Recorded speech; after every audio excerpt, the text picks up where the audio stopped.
Hi and welcome to the channel. My name is Tony and today I'm going to do something that I've been wanting to do for a while, and that is take a look inside the EdgeSwitch 24 Lite. So if you're interested, stick around and come along for the ride.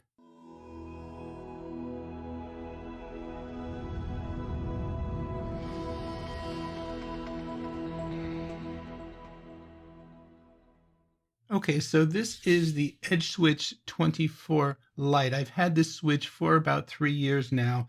Let's go ahead and get this puppy opened up. So we're going to remove the rack mounts on the side, and then there are two little screws in the back that we have to remove. And by the way, if this is your first time visiting the channel, please consider subscribing, and if you do, hit that little bell so that you're alerted to when I release new content. And if you like this type of content, go ahead and hit that like button now. It really helps and lets YouTube know you like what we're doing here at the channel.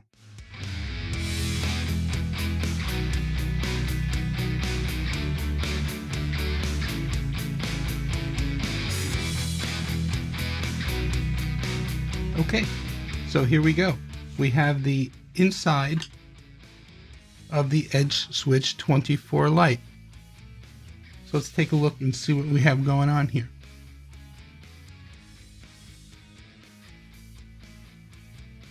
So here's the console port, and here's the cable connecting the console port to the main board. We have a heatsink here. We have a rather large heatsink here, so I'm assuming that underneath this heatsink is the processor.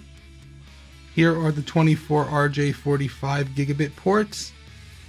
Your two SFP ports here. You got the status light here and the cable connecting the status light to the main board. Here's your AC power port connecting to the power board, and then you have this blue and black cable connecting over to the main board, powering the main board.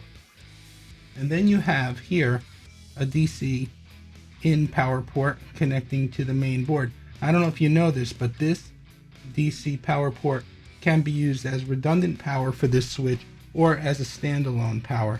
Now the minimum requirements for this is 25 watts, 25 to 16 volts with a 2.5 millimeter inline connector. So there you go. There's not much under the hood. You got a power board, main board, your ports, SFP ports, a couple of heat sinks, processor under there, console port, status light, and that's pretty much it. It's fanless, as you can see, which is why it's so quiet. So there you go. This is something I've been wanting to do and look at for a while, and it's really simpler than I thought under the hood. So there you go, a quick look under the hood of the EdgeSwitch 24. I hope you enjoyed it as much as I did. If you did, please give this video a thumbs up. Be sure to check out some of my other videos up above. Again, remember to subscribe, like, and share this video. And I always say this in every video, but I'm going to say it again. I want to thank you all for using my Amazon affiliate links. I know they don't change your price, but they do help out the channel. My name is Tony with Quik Tech Solutions. As always, please stay safe.